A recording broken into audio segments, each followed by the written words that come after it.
Hello friends, चंद सरफरी channel में आपका स्वागत है। फ्रेंड्स, आज की कक्षा में हम संख्या पद्धति का प्रश्नावली 1.1 देखेंगे। प्रश्नावली 1 में जो है 1.1 में है, पहला क्वेश्चन देख रहे हैं। पहला क्वेश्चन में है, क्या शून्य एक परिमेय संख्या है? क्या इसे आप p/q के रूप में लिख सकते हैं, जहां p और q पूर्णांक है और q बराबर नहीं है 0। यहाँ पे देखिए शून्य शून्य, यहाँ पे शून्य दिखा रहा है। जो शून्य जो है, शून्य को परिमेय के रूप में लिख सकते हैं कि नहीं। तो यहाँ पे देखिए, अगर शून्य है, अगर कोई भी संख्या के नीचे में कोई भी संख्या नहीं लिखा रहेगा, जैसे 2 है, 2 के नीचे में कुछ नहीं है, तो समझेंगे एक जो है साइलेंट है। यहाँ पे एक छुपा हुआ रहता है। अगर 1 से भाग दे देंगे 2 में तो कितना हो जाएगा, फिर 2 ही आ जाएगा। 5 में अगर 1 से भाग दे देंगे तो कितना आ जाएगा, 5 ही आ जाएगा। इसी तरह से अगर 0 को हम 0/1 लिख देंगे तो कोई हर्ज नहीं होगा। तो इस तरह से 0/1 हो गया। अब इसमें देखिए p और q दोनों आ गया। क्या आ गया, p और q। यहाँ पे हो गया p बराबर कितना हो गया 0 और q बराबर कितना हो गया 1। तो परिमेय संख्या होने का शर्त है जो p/q के रूप में लिखा जाए, और दूसरा रहता है जो q बराबर 0 नहीं होना चाहिए। पहला शर्त क्या रहता है, जिसको p/q के रूप में लिख सकते हैं, और दूसरा शर्त होता है जो q बराबर नहीं होना चाहिए 0। तो यहाँ पे देखिए मेरा q बराबर कितना आ गया 1 और p बराबर हो गया 0। इस तरह से ये p/q के रूप में लिखा गया, इसीलिए 0 क्या हो गया, 0 1 लिखेंगे। जो q बराबर नहीं है 0, इसीलिए 0 1 परिमेय संख्या है। क्या लिखेंगे, q बराबर नहीं है 0, इसीलिए 0 एक परिमेय संख्या है। p बराबर भी आ गया, q बराबर हो गया, p/q के रूप में भी लिख दिए। इस तरह से पहला क्वेश्चन हो गया। अब दूसरा क्वेश्चन देखते हैं। दूसरा क्वेश्चन में करा है 3 और 4 के बीच 6 परिमेय संख्या ज्ञात कीजिए। और इस तरह का क्वेश्चन रहेगा तो सबसे पहले क्या करेंगे, कितना परिमेय संख्या करा है, 6 संख्या। जितना संख्या कहेगा उसमें क्या करेंगे, 1 जोड़ देंगे। 6 है तो 6 + 1 कितना हो जाएगा 7। 6 + 1 बराबर कितना हो जाएगा 7। अब जो संख्या के बीच में करा है उसको लिख देंगे 3, और इधर लिख देंगे दायां साइड में 4। 3 और 4 के बीच में करा था तो 3 और 4 लिख दिए। अब क्या करेंगे, 3 को भी 3 में और 4 में, 3 और 4 में क्या करेंगे, जो संख्या जोड़ करके आया है 6 + 1 यानी 7 आया है, तो 7 से उसमें भी उसमें भी ऊपर नीचे गुना कर देंगे, अंश और हर में इसमें भी गुना कर देंगे 7/7। आप देखिए इतना बराबर कितना हो जाएगा, 7 × 21, 21/7 हो गया। और इतना को गुणा करेंगे 7 चौक तो कितना हो जाएगा, 7 चौक 28, 28/7 ये हो गया। आप देखिए ये इसके बाद जो है लगातार संख्या 21 के बाद कितना आता है, 22, 23, 24 जैसे आता है वही संख्या लिखते जाएंगे। 21 के बाद कितना आता है 22, तो 22/7। उसके बाद होता है 23, तो 23/7। उसके बाद 24/7, 25/7 और 26/7। उसके बाद 27/7 ये हो गया। आप देखिए इसके बदला में किसके बदला में लिखे हुए थे, 7 × 21, यानी इसको हम आप लिख सकते हैं जो 3 कहे तो 7 × 7, 7 × 21 हो जाएगा, कॉमा 22/7, 23/7, 24/7, 25/7, 26/7 और 27/7, और 7 चौक कितना हो जाएगा 28 यानी 4। इस तरह से 3 और 4 के बीच में कितना परिमेय संख्या ज्ञात हो गया हमको, 1 2 3 4 5 6 हो गया। यही हो गया आंसर। अब अगला क्वेश्चन देख लेते हैं।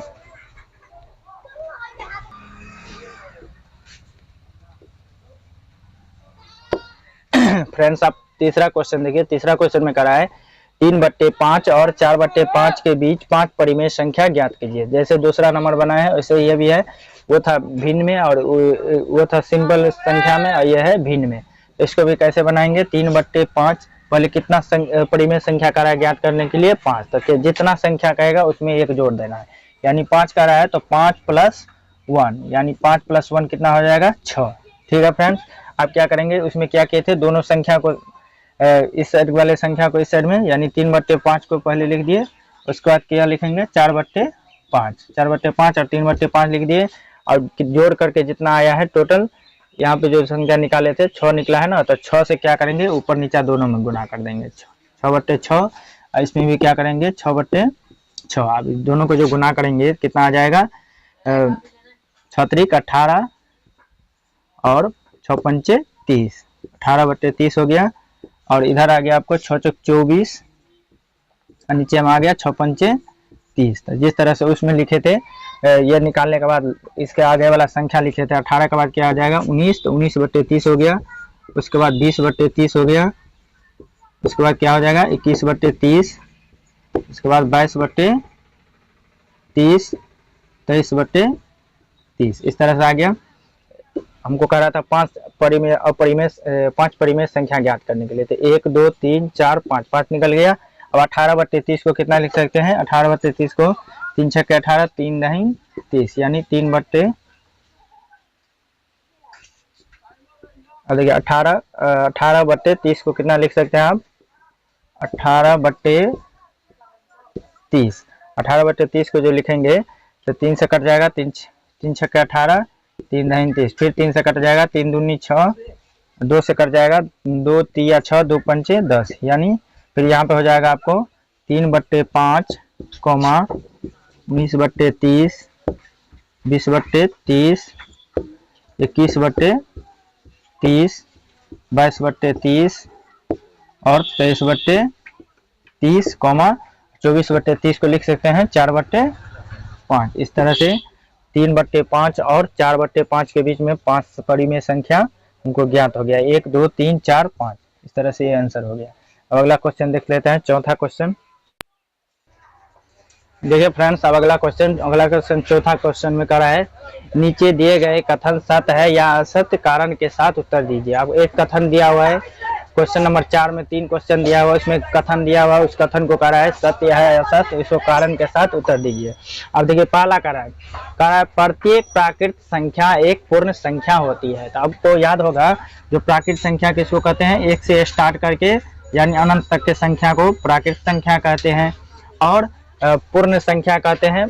क्या कर रहा है, प्रत्येक प्राकृत संख्या एक पूर्ण संख्या। तो पूर्ण संख्या क्या होता है, जिसमें जीरो से प्रारंभ करके, यानी प्राकृत संख्या में केवल 0 सम्मिलित कर देने पर अनंत तक तो संख्या को क्या कहते हैं, पूर्ण संख्या। तो यहाँ पर पूछ रहा है प्रत्येक प्राकृत संख्या, यानी प्रत्येक प्राकृत संख्या पूर्ण संख्या होती है। तो ये बात क्या हो जाएगा, इस तरह से हम डायग्राम बना करके देख लेते हैं। यानी प्राकृत संख्या को इस तरह से हम लिख सकते हैं, और पूर्ण संख्या को ऐसे हम लिख सकते हैं, ये हो जाएगा पूर्ण संख्या। इस तरह से जो प्रत्येक प्राकृत संख्या क्या हो जाएगा, पूर्ण संख्या, यह हो जाएगा आपको सत्य। इस तरह से पहला कथन क्या हो जाएगा, सत्य हो जाएगा। अब दूसरा क्वेश्चन देखिए, दूसरा क्वेश्चन में कह रहा है जो प्रत्येक पूर्णांक एक पूर्ण संख्या होती है। तो पूर्णांक का जो हम बताए थे, पूर्णांक क्या होता है, पूर्णांक में होता है आपको सभी धनात्मक और ऋणात्मक प्राकृत संख्या और 0, जिसमें जो है -1, -2, -3, यानी माइनस संख्या रेखा पर हम दिखाए हुए थे आपको। जो प्राकृत पूर्णांक क्या होता है, जो 0 सहित सभी धनात्मक प्राकृत संख्या और ऋणात्मक प्राकृत संख्या को क्या कहते हैं, पूर्ण संख्या कहते हैं कि नहीं। इस तरह से हो जाएगा अनंत, 1 2 3 4, इस तरह से अनंत हो जाएगा। तो पूर्णांक संख्या हो गया आपको ये, और पूर्ण संख्या हो गया 0 से स्टार्ट करके। तो आप क्या कर रहे हैं, प्रत्येक पूर्णांक एक पूर्ण संख्या होती है, तो ये क्या हो जाएगा, असत्य हो जाएगा। इस तरह से ये हो जाएगा आपको पूर्णांक, ये हो जाएगा आपको पूर्णांक, और ये हो जाएगा आपको पूर्ण संख्या। क्या हो जाएगा, पूर्ण संख्या। तो सभी पूर्ण संख्या जो है, सभी पूर्णांक जो है पूर्ण संख्या नहीं हुआ, इसीलिए ये कथन क्या हो जाएगा, असत्य हो जाएगा।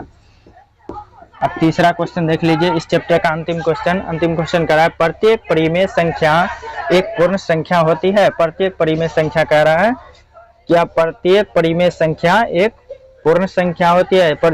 परिमेय संख्या आपको प्लस वाला भी हो सकता है, -3/2 ये भी हो सकता है परिमेय संख्या, और 0 भी हो सकता है, 0 भी होता है परिमेय संख्या, और सीधा 1 भी लिखेंगे ये भी परिमेय संख्या हो जाएगा।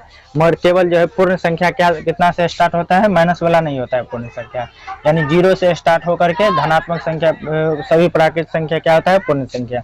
इस तरह से क्या कह रहा था, प्रत्येक परिमेय संख्या, यानी प्रत्येक परिमेय संख्या एक पूर्ण संख्या होती है?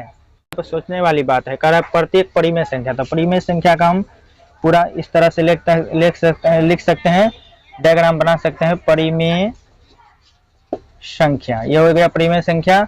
और कह रहा है पूर्ण संख्या, तो पूर्ण संख्या को हम अंदर में लिख सकते हैं, इसको इस तरह से पूर्ण संख्या।